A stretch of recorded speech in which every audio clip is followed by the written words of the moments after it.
Merci, Monsieur le Président.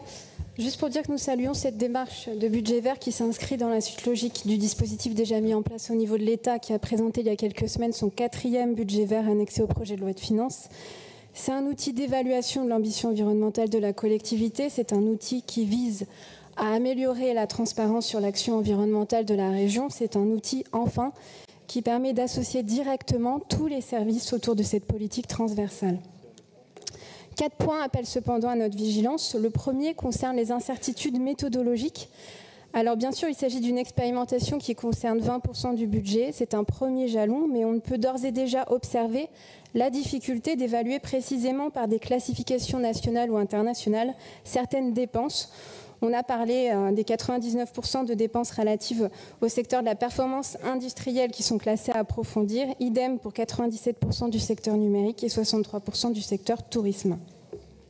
Et finalement, ce qui nous intéresse à ce stade, c'est de connaître le champ des possibles pour les prochains exercices budgétaires.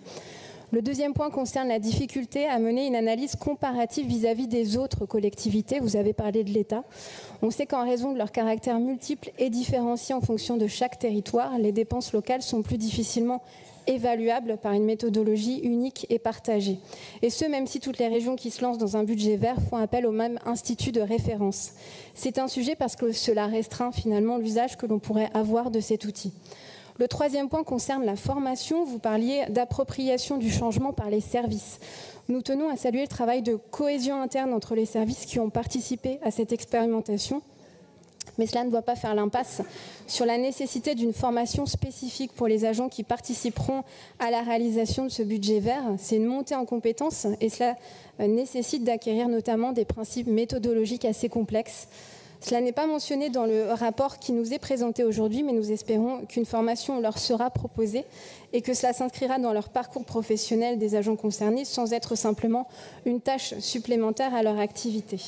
Enfin, quatrième et dernier point, le budget vert s'inscrit dans une démarche d'évaluation de l'action publique. C'est pour l'instant, vous le dites, une photographie, vous l'avez dit en commission. Dans quelle mesure et à quelle échéance peut-il devenir un outil d'aide à la décision et servir véritablement d'arbitrage budgétaire, c'est-à-dire devenir l'instrument par lequel la collectivité pourra hiérarchiser ses priorités politiques et les traduire en moyens d'action. C'est à notre sens, là, à terme, sa véritable vocation. Et si nous sommes favorables à la mise en place de ce budget vert, nous avons conscience des limites de cet outil qu'il nous faudra néanmoins surmonter pour le rendre véritablement efficient. Le budget vert pourrait pourtant devenir un instrument clé pour évaluer et piloter les politiques de transition écologique à condition qu'il ne soit pas sous-exploité. Je vous remercie.